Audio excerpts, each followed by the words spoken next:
Ops, wait lang. Huwag ka muna mag-scroll at syempre magbibigay muna ako ng ating word of the day. At sagutin natin ang katanungan na to. Ang sabi dito, the following below are true about Vincent test except. So ibig sabihin, ang tinatanong sa atin dito, sa baba daw ay totoo patungkol sa Vincent test pero maliban sa isa. Ibig sabihin, yung hahanapin natin is yung hindi related about doon sa Vincent test natin. Okay, letter A. Ang Vincent test ba ay a preliminary test for blood?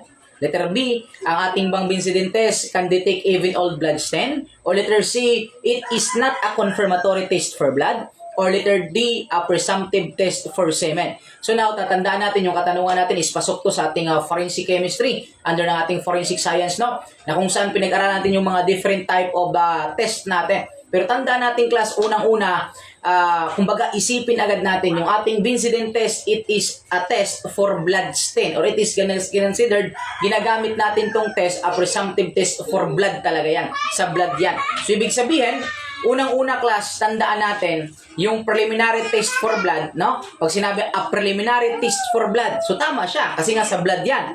Ngayon, kung tama yung alpha class, preliminary siya, di ba? Preliminary test for blood, yung ating tinatawag na Vincent. So ibig sabihin, yung Charlie, tama din yan kasi sabi niya, not a confirmatory test. Tama, kasi tama yung preliminary. Tanda natin class, yung Vincent test, that is considered a preliminary test for blood yan. Okay? So, ibig sabihin, hindi siya confirmatory. Kasi yung ating confirmatory test for blood, doon na papasok yung ating Takayama test, is belong yan sa confirmatory test for blood. So, ibig sabihin, yung alpha, pasok yan doon sa Vincent test. Yung ating Charlie, pasok din yan. And syempre, Bravo tsaka Delta na lang tayo. Inuulit ko class, tandaan natin. Yung Vincent test, it is a presumptive test for blood po talaga yan. So, ibig sabihin, the correct answer dito, yung hindi kasali or yung hindi totoo patungkol sa Vincent test is yung presumptive test for semen. Mali po yun. Ang ating Vincent test ay hindi po siya presumptive test for semen.